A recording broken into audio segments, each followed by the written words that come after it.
This is our league, and this is your league.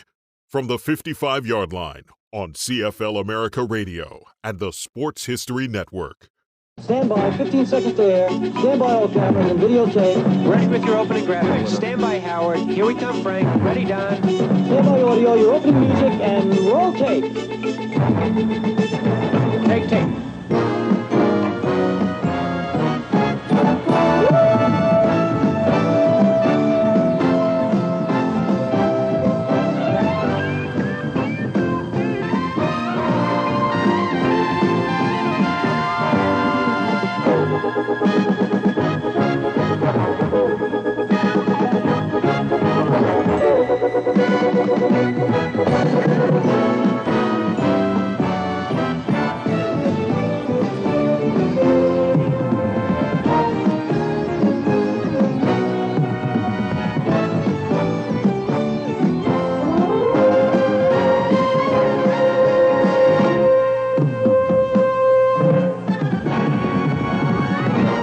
Coaching at whatever level is, and playing at whatever level is a stressful undertaking. To have that success over that amount of time, it's a testament to him and his fortitude. People always love to start, and we always love to finish. We get ready to start school, we get excited. We're gonna start school. We're graduating, we're getting excited because we're gonna graduate. What is that sustainability in the middle between starting it and finishing it that most people don't have? So he is a measure above normal men. You're going to be a football player when you grow up. Today is the best day of your life. Believe it. He might be the finest quarterback produced in the last 10 years. He used to be like this. That's all I need. Fortunately for me, I didn't lose my life. I didn't lose my job. Football convinced me that life is a team game. Rest of your life, nobody can ever tell you that you couldn't do it.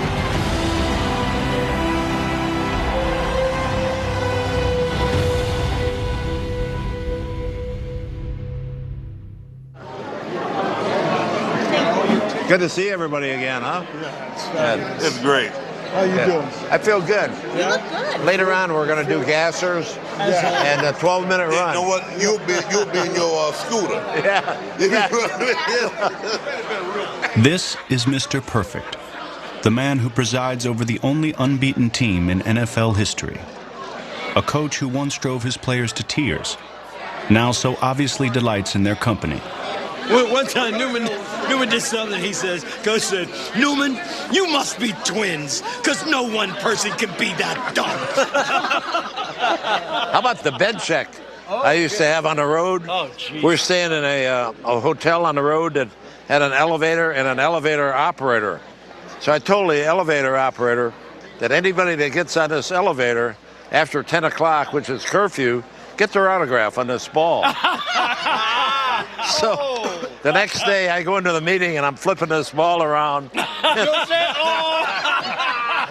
Burke's autograph, Larry Little's autograph was on it. You can never be a friend of Coach Shula because he would cut his mother if it meant that the team would be better. But after football, we became really good friends, and I admire him. Their bond is unbreakable, even if someday their record is bested. So far, it's lasted for 40 years.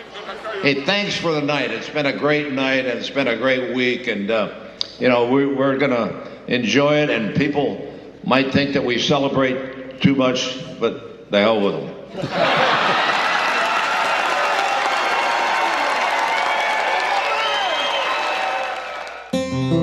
Today, the patriarch of that 72 team is a grandfather who enjoys visits from his children and grandchildren. You look so handsome. Who, me? You talking to me? I'm talking to you. He lives each day like most retirees in Florida, except he owns a popular chain of restaurants that bear his name and sits upon an unbreakable record, 347. People ask me how I coached as long as I coached, 33 years. And I said, you got to win early and often, and then you've got a chance to stay around.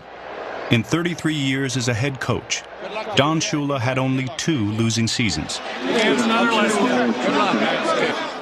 His granite jaw is a monument, emblematic of a man who's seen and lived the history of the NFL and much of the 20th century.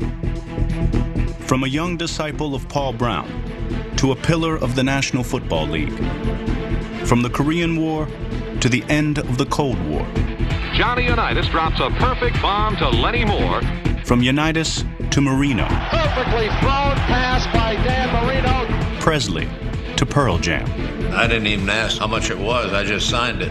From $5,000 contracts to multi-million-dollar contracts. The New York Jets are the world champions in a stunning upset. From his greatest disappointment to his greatest triumph. Coach Shula becomes the all-time winningest coach, breaking the record of the immortal George Halas. In 5 decades of football, Shula won in every way imaginable. And lost in memorable fashion. Here's the snowplow. This is unbelievable. The snowplow where the ball is going to be put down so that they can kick a field goal. What I should have done is thrown myself in front of the snowplow. Shula's career spanned 12 Olympic Games, 10 presidents, and 3 commissioners. He's won more games than Vince Lombardi, George Allen, and John Madden combined. But what made Shula so good for so long?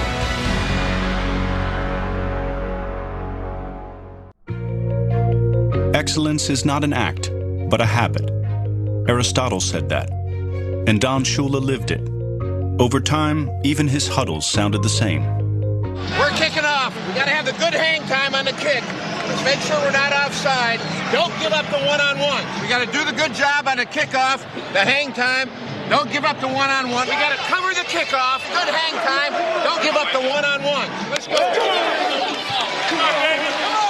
The NFL's most consistent winner was born in 1930 in Grand River, Ohio, a small fishing village on Lake Erie. He was taught the values of hard work and faith from his parents, Mary and Dan. Picture of me at age 15. No, I'm a lot younger. A lot younger than that. I don't know why they got me dressed like this. They got a gown on me for some reason. Might have been my christening, I guess.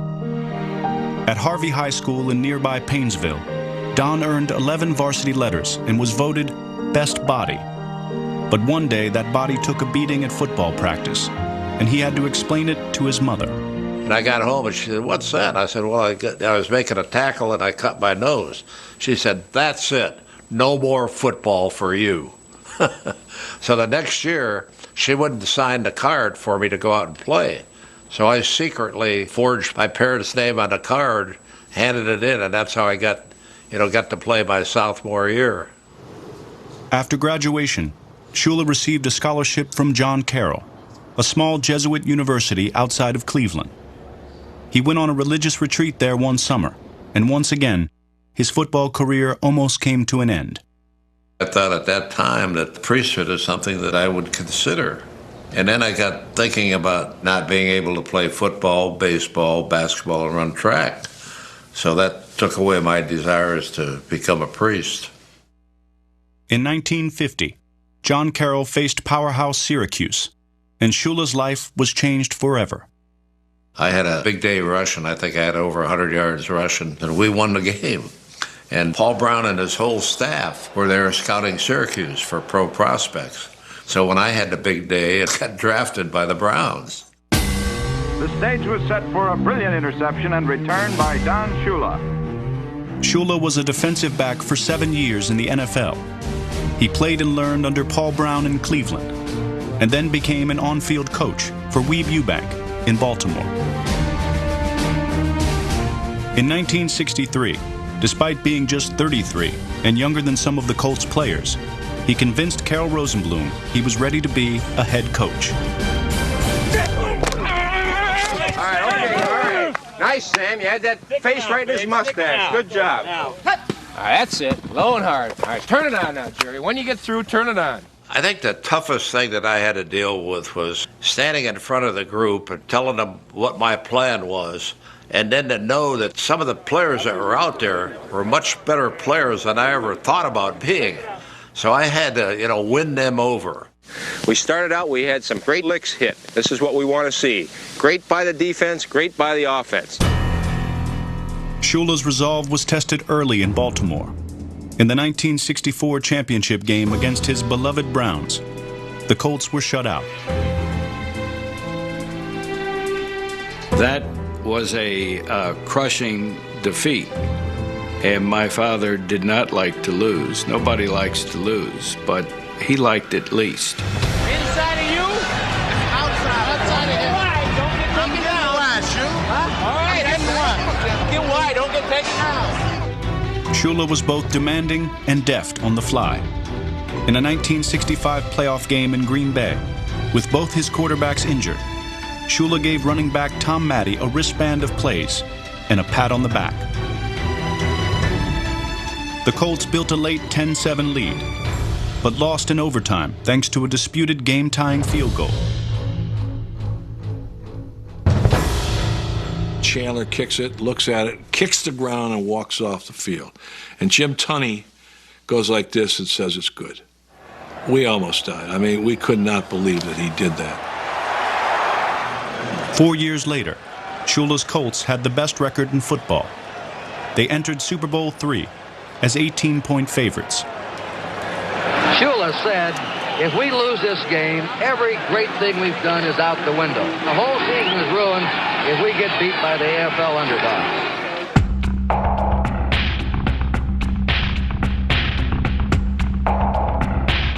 That's Snell's been the outstanding runner so far. He's in there, still scoring. Intercepted. That's the fourth interception. The game is over. The New York Jets are the world champions. They have upset the Baltimore Colts and beat them handily here today. That loss, that's been my biggest disappointment. You never live that one down. It was a bad day to be Don Shula. It was followed by a worse night. One of Shula's favorite players, number 21 Rick Volk, was injured on the game's first series. Volk returned, but in the final minutes, he was knocked out cold on an onside kick.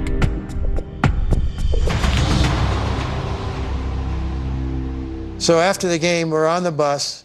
Wives are with the players, and we're heading back to Fort Lauderdale. I'm getting sick on the bus, throwing up into a box that I'm holding on my lap. We finally get back to the room. The doctor comes up to the room with us. He asked him how he felt, and he said, I have a headache, and I feel sick to my stomach.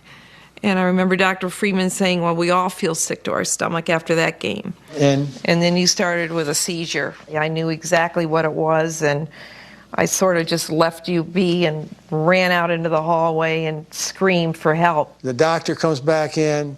Coach Shula's there. They keep me from swallowing my tongue by putting a ballpoint pen down my throat. We arrive at the hospital, and Rick's on a stretcher, and there we come out of the elevator, and there's Don Shula there. I sort of come to, and I see Coach Shula there. I said, hey, Coach, I said, are we still going to get our rings? And he said, no, Rick, I don't think we're going to get our rings. It says a lot of the type of person that he was more concerned about the health of his players and their families than he was about the game that just happened. Volk recovered and enjoyed a long career. The relationship between Shula and Carroll Rosenbloom, however, was never the same. The following season was Shula's last in Baltimore. He and Rosenbloom wanted to make a change. So did Miami Dolphins owner Joe Robbie. He thought that Shula might be interested in getting out of Baltimore, and it so happened at the time that Carroll Rosenbloom was traveling abroad. My dad called Steve Rosenbloom, his son, and received permission to talk to Shula. And then, of course, when Carroll Rosenbloom came back and heard about it, he raised a stink with Pete Rozelle, and the Dolphins had to give up a #1 draft choice for tampering, which was ludicrous. But bottom line is, we got the better of the deal anyway. Coming up. You know, everybody said he was this, he was that. He was possessed. 33 zone? You didn't make the thing. Outside Dolphins Stadium, there's a statue commemorating Don Shula's perfect 1972 season. It depicts his ride of a lifetime when he was carried off after Super Bowl VII. Holding him up are offensive lineman Al Jenkins and Hall of Fame linebacker Nick Bonaconte. Honestly, I did not carry the coach off the field. Everybody accuses me of that, and I said, why would I want to put a fat Hungarian guy up on my shoulders after I played 60 minutes of one of the toughest games I've ever had to play in? There's no disagreement as to how bad the Dolphins were when Shula took over. They had won just 3 games in their last season under head coach George Wilson.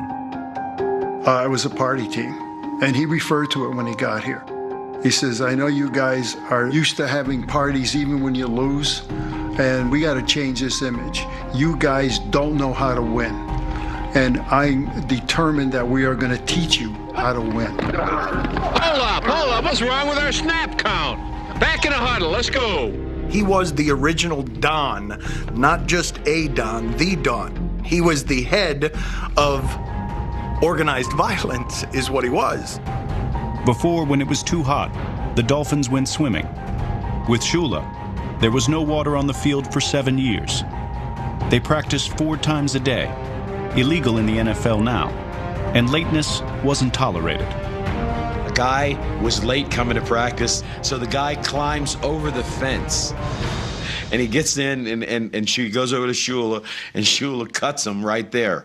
And he says, and by the way, same way you came in, go back the same way. It was a fight every day for every one of us. And he never tired. You know, everybody said he was this, he was that. He was possessed. He was like some kind of evil spirit that had endless energy. Charlie, let's go. Let's get something out of the drill. Everything we do is for a reason. The thing that really is one of my coaching philosophies is somehow, some way, get the winning edge in a ball game. That edge would come from hard work and Shula's infamous 12-minute runs after practice. They were a means to an end, and the players used any means to try and get out of them. I'm going to tell the truth now. From the time I passed out in practice, about 2 hours into practice, I started wheeling. Okay, this is the right time. I hit the ground, and the doctor told me, Larry, there's not a damn thing wrong with you. You got to find something. I said, well, Doc, you said you do have a slight sinus problem. I said, well, Doc, put that on there. I got you. What? I bull you. All right, a little late on your read, Don. You're not going to have that much time. 33 zone? You didn't make the thing. He's a pusher. He's a guy that picks a goal. He looks at you and figures how far he can push you. Look at him! You can't come up unless he blocks! And he takes you right to that breaking point. Get set! What the hell are you doing? And sometimes a little beyond it. Shaka! As a result, we went undefeated.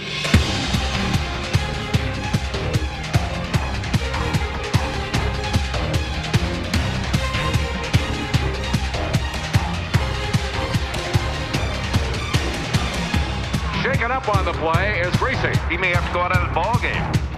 In 1972, Bob Greasy missed 9 games. But just like with Tom Matty back in '65, Shula had a plan B. This time, it was old Earl Morrall. He sets up. He is firing down in the corner. Warfield, touchdown! In the playoffs, the Dolphins trailed the Pittsburgh Steelers. Earl Morrall, winner of 10 straight games, was struggling. So Shula turned to Greasy.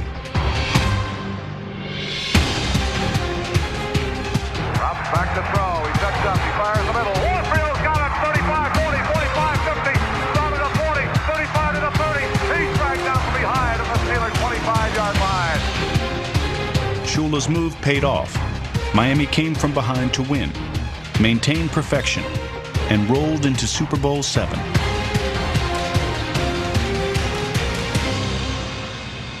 No team has ever come into the Super Bowl with an unblemished record.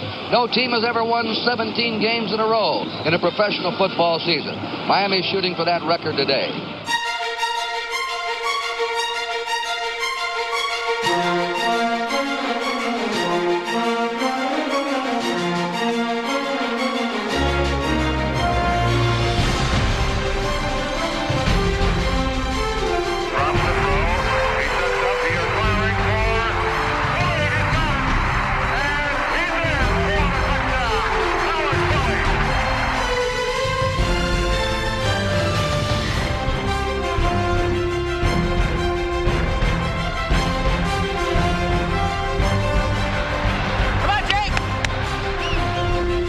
to throw. He sets. He fires the middle. Way to go, Nicky! That's right, man! Miami has won Super Bowl VII. Shula has won his Super Bowl. Don Shula brought him on to perfection. When you win 17 games without a defeat, that is perfect. The following year, Miami crushed the Vikings in Super Bowl VIII.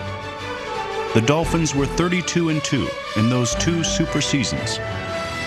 Don Shula was high above them all, the NFL's one and only perfect coach.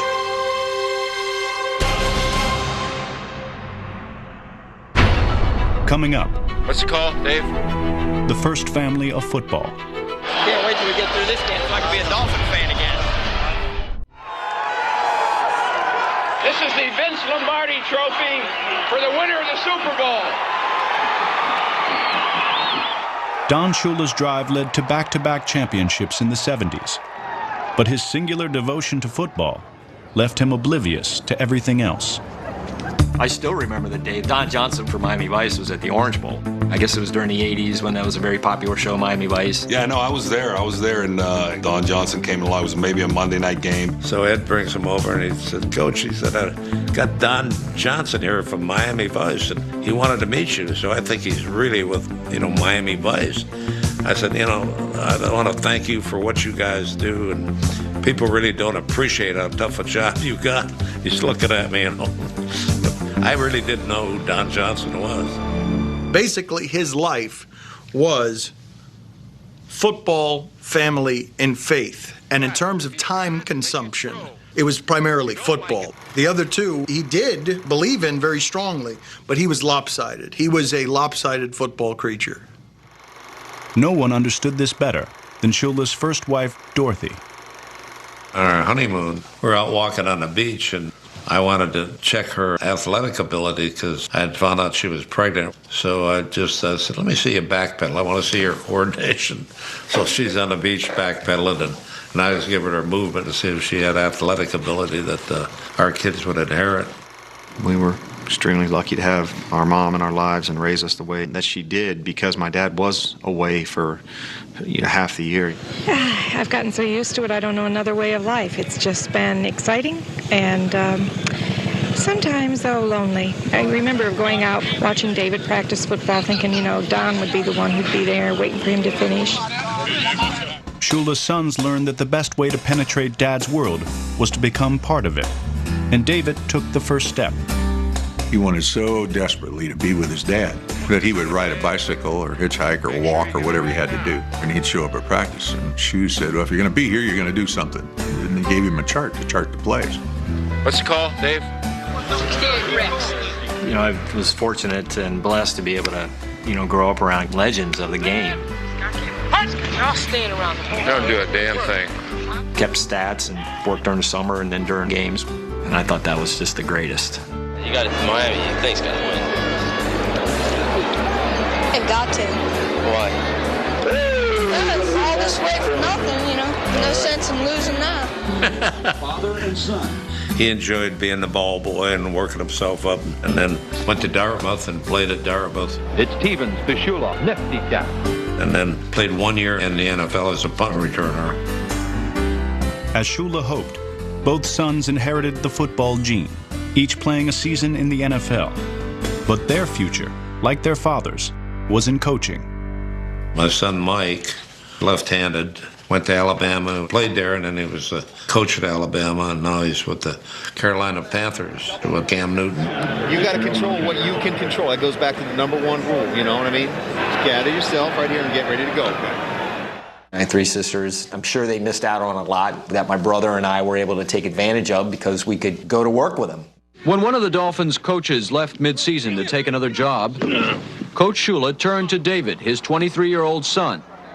In 1982, David became the youngest assistant coach in the NFL.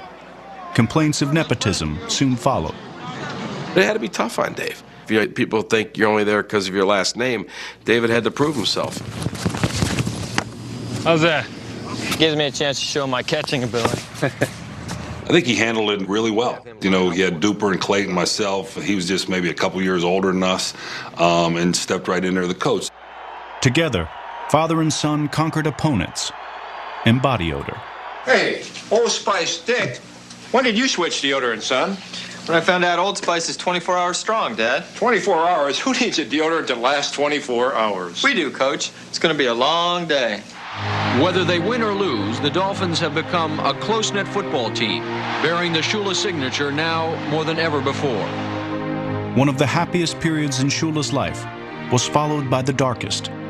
In the late 80s, Dorothy was stricken with breast cancer, and the years-long battle had taken its toll. He's always, held his emotions pretty close, and that was strained to the max and broken toward the end. How's Dorothy doing? Oh, she's struggling. Disease just tears you apart. I mean, she's just getting weaker and weaker. But she's fighting it. I know that. Yeah. I'm sorry. It's just so tough, that disease, breast cancer. I think if you get by 5 years, then you've got a chance to make it. But she got, I think, third or fourth year when the disease took over, and she died. Dorothy didn't get the chance to see Don's next milestone, or to see David, now a head coach in Cincinnati, face Don in the first father-son matchup in NFL history. How you hanging, man? I'm angry. Can't wait till we get through this game so I can be a Dolphin fan again. I don't think I've ever told anybody. I was pulling for Dave. He was trying to turn the corner there. Dave Shula, in his third year, he's trying to turn the Bengals around. And he said, I'm looking forward not only to matching up against my father tonight, but against the greatest coach in the history of the NFL. It's a tough deal, father coaching against son. But I had to win for my team and my coaches and players. I think we were ahead at halftime, and they came back and beat us pretty good in the second half. Takes the snap, he's looking, throws into the end zone, complete touchdown, Mark Ingram. Daddy Shula knows this! And then afterwards, it got a little emotional, because I was struggling and didn't get it, and I needed it a lot more than he needed it for his career. All right. Good luck the rest of you. Thank you. But things don't go that way. He had the better hand and coached a better game and came out the winner. That result couldn't spoil a lifetime of memories for a football family. But it did serve as a reminder. Shula would pull no punches on the road to 347.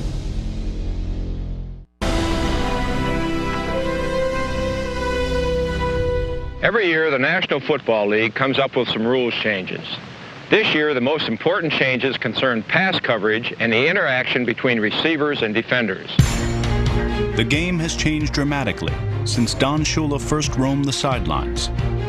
That evolution can be traced back to changes that Shula helped institute as a member of the NFL's competition committee. I felt that all the things that we were doing were things that were good for the game, to open the game up, to make it more exciting. That was our whole emphasis on the committee. Spinoff is an advanced National Football League. The rules they made all enhanced the scoring and the number of big plays per game. Opponents like Minnesota's Bud Grant thought that committee chairmanship awarded Shula an unfair advantage.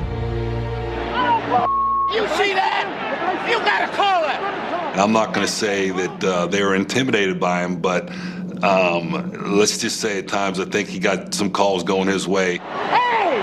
He can't push off like that! But when Shula pushed the boundaries, he learned he wasn't exempt from the same rules he helped to create. We were absolutely shocked to learn of your actions in the game last Sunday. While the language attributed to you was bad enough, the physical act of grabbing head linesman Bruce Phillison's arm was extremely serious. A personal fine in the amount of $1,000 is being assessed. I never did learn how to act. He always looked for an edge, but he would never cheat. He hated it when he heard rumors of other teams maybe cheating, but he was about integrity and winning the right way. Once in Oakland, we went in and used their locker room because the other locker room, something was going on the day before the game. I'm in a locker that belongs to an Oakland Raider. I open it, And there's the game plan. There's what they're going to do to try to defeat us tomorrow. I handed it to Monty Clark, who's our offensive line coach. He's walking by. I said, Monty, look at this. Give this to Coach Shula. The following day, Miami lost to Oakland. I see Monty a week later. I said, Monty, what was the deal? You know, we ended up losing with the Raiders. What's the deal? You didn't give... So Coach Shula said, throw it away. He said, throw it away. When you've got their stuff and you know what to do, that's cheating. Shula won't cheat. He's got integrity. But abiding by Shula's rules wasn't always easy for a free spirit like Mercury Morris. He was always saying or doing something controversial. And I always had to remind him that I was the boss, I was the head coach. I think this is one of the times that he's trying to tell me that he's the boss. And that didn't work. Their relationship was severely tested during a difficult 1974 season.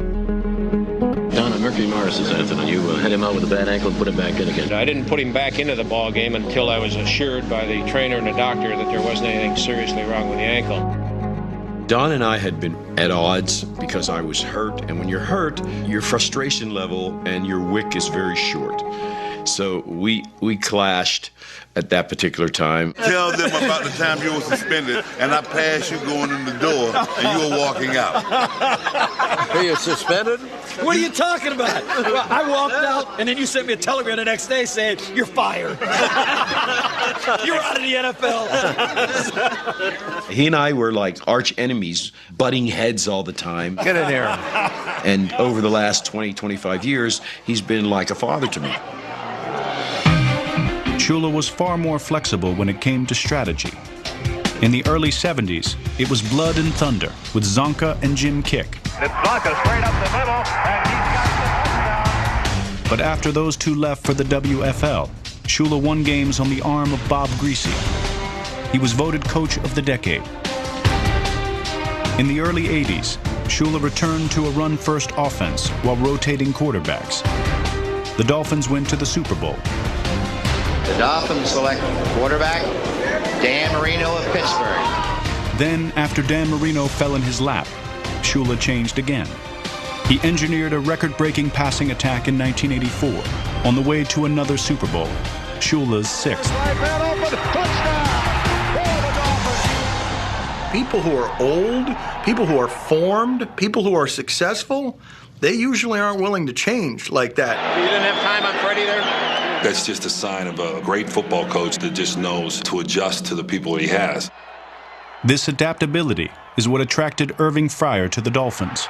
He came over in a 1993 trade. If I had to think about a biblical character that I could synonymize Coach Shula with, it would be Moses. And that's because he set me free. We had a certain way of doing things in New England. It was very systemic. You had to straight line, get up the field, no creativity allowed in the routes. Now he released me, and I was free because I was able to use imagination. I was able to use my athletic ability. I was able to use my speed. He's got Fryer wide open. My career took off. It is caught by Fryer. Yes! Get it in. Good job. Me as a person took off because of my experience with Coach Shula. He was Moses to me. He set me free. Give Shula a talent like Fryer's, he'd free it. Give him an arm like Marino's, he'd throw it. Give him a practice field that was under construction, he'd use a parking garage. We're at the Marriott, I think it was a Marriott, at the airport at LAX. He goes, is there a parking lot here? And our hotel rep says, yeah, we got like a 4-level parking lot in the back. Shula says, we'll practice here. We have receivers going out running for a route, and they're jumping over those little things that you pull your car in so you don't hit something.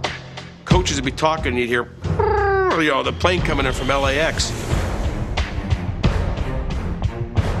Yeah, we would do things like that.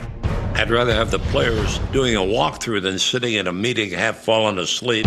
So anytime that I could find a facility big enough, I called a walkthrough. This is insanity. Who practices in a parking lot? Shula. So what happens the next day? Fumble on the play. Dolphins pick it up. We'll run it in for a touchdown. We beat the Raiders for the first time ever in California during the regular season. It was the parking lot. It was Don Shula.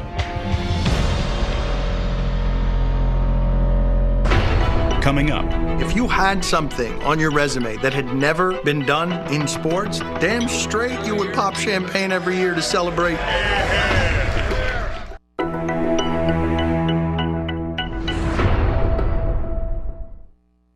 That's a picture of me giving Raymond Floyd some pointers on the golf swing. Raymond Floyd is one of the best golfers of all time. You know, he's won all of the big tournaments. Maria, right here. And his late wife, Maria, is the one that introduced my wife, Marianne, and I. We met New Year's Day at Raymond and Maria Floyd's house, and I was blown away with his confidence because I actually showed up with a date. And he ignored my date, and before he left, he said, "I'd really like to call you sometime." You could just sense it, how he felt about her. When she came around and he was around the team, it was no longer about the team, it was about her. Don had told me, "Marianne, I want to take you places you've never been." And I was pretty excited about that, but he took me to Buffalo. He took me to Foxborough. He took me to the Combine. I cherish being with him. I cherish his presence next to me. We have a beautiful, beautiful life together. In November of 2012, Don and Marianne watched the last undefeated team fall. The Saints and their fans celebrate. So do the 1972 Miami Dolphins. A month later, the Shulas hosted a 40th year reunion for the NFL's only perfect team. Coach and I both have been so excited all week that you guys are coming. He's still like beside himself. He's so happy. Well, it's like great. having us all his children back. Absolutely, yeah. Hey, Merck. Nicky. Darrow. Hey, Mom. How you doing, Coach? How you doing? It's a tradition they hold every 10 years. Ladies and gentlemen, the greatest football team ever put together. And will continue to hold as long as the record lasts. Zonka's the tall one, right? Yes. Next to Bob Greasy? Right there, yeah. He's the farthest one to the left shaking hands. On the left, yeah. Yeah, when you think about 40 years, it was actually 50 years before that, and then 40 years since that's happened. So it's been about 100 years with only one team doing it. So I think it tells you a little bit about how tough it was to do. So that's why occasionally we get together and toast each other about that great accomplishment. Here's the 40 years, and here's the 40 more. It's interesting the way that's looked at around the country as a bunch of bitter old men hanging on to a piece of their past in a way that's unbecoming or small. But if you had something on your resume that had never been done in sports, damn straight you would pop champagne every year to celebrate. Perfection is good, right? Perfection is good. Yeah. At heart, Don Shula is very protective of the record. In 1985, his own Dolphins embarrassed the unbeaten Bears, handing the eventual Super Bowl champions their only loss. Moore takes it in. What a victory for the Dolphins. Bears will not go undefeated.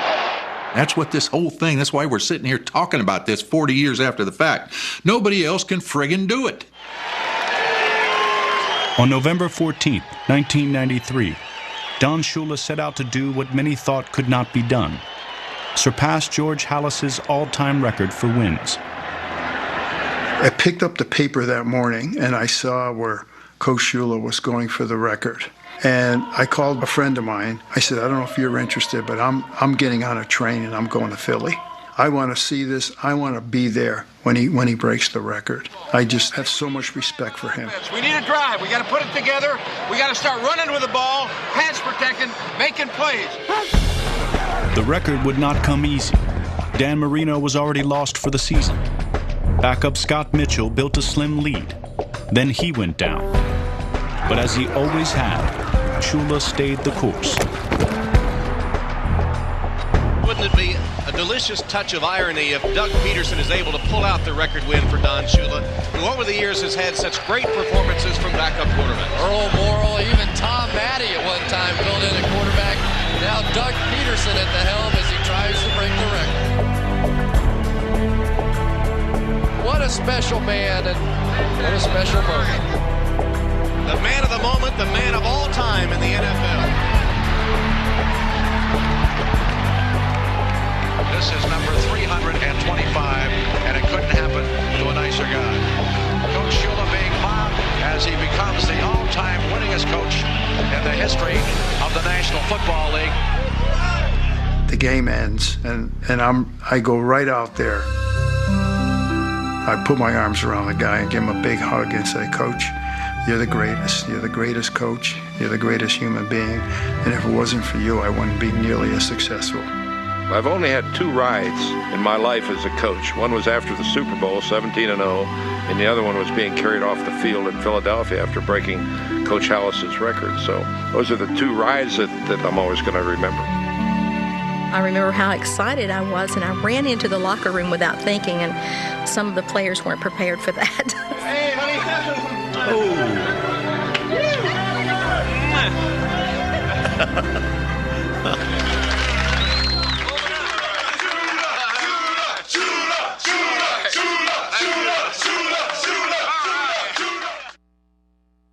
To coach football like that at such a high level for so long, it's really amazing.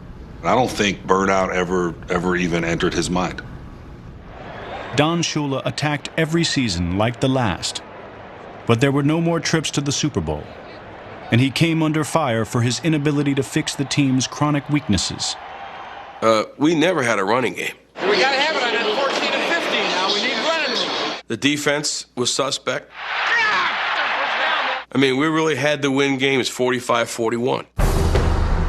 I just remember in South Florida in '95, people just sort of wanting Don Shula out, which was, blasphemy. I mean, we have an expressway in South Florida named after Don Shula. He helped put sports on the map in this area. At the end, though, fans kept getting more and more impatient. The criticisms were not uncommon for an aging coach. Don Shula was too old. The game had passed him by. The taskmaster had gotten soft. Let me say this, because I played for Don Shula his last year as a head coach, and there was nothing soft. Believe me, there was nothing soft about Don Shula. I was a little stubborn, feeling that I could still do it. My last year was 9-7. Some coaches' standards, that's not bad, that's pretty good. But other people felt that I had enough and that I should retire. And that was a decision that I finally arrived at. Needless to say, this week has been the most difficult. This is the day that you never thought was going to happen. I think he found it hurtful.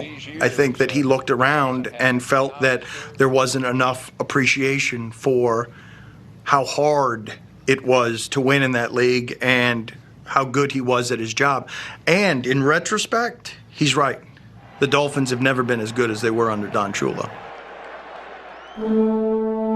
Don Shula retired with 347 wins. The closest active coach to that mark is Bill Belichick, who would have to average 10 wins a year over the next 15 seasons to pass Shula. He may be underrated. When's the last time Don Shula's name was mentioned when you say, who's the greatest coach in football? They mentioned Lombardi. They mentioned Walsh. They mentioned Hallis. Who's won more games? Who's the coach of the only undefeated team in history? Who won with a running game? Who won with a passing game? He's the greatest winner the greatest game has ever seen. On behalf of the 72 team, I'd like to thank Coach Shula. Hear, hear. Hear, hear. For those of us that aren't here with us, we salute them, we remember them. In the next 5 or 10 years, perhaps some of us won't be around, but the record remains.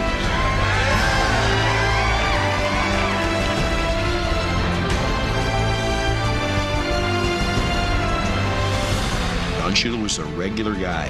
He was a meat and potatoes guy, a mill hunky from Ohio, and the work ethic that this guy gave to us is part of how I live right now. Thank you. Thank you. Coach, you believed in me. Thank you for that. Thanks for teaching me all I know about pro football. I love you. A lot of good memories. They don't make them like that anymore. They don't make them like that anymore. The integrity, the drive, his ability to persevere. His life is an example to all of us.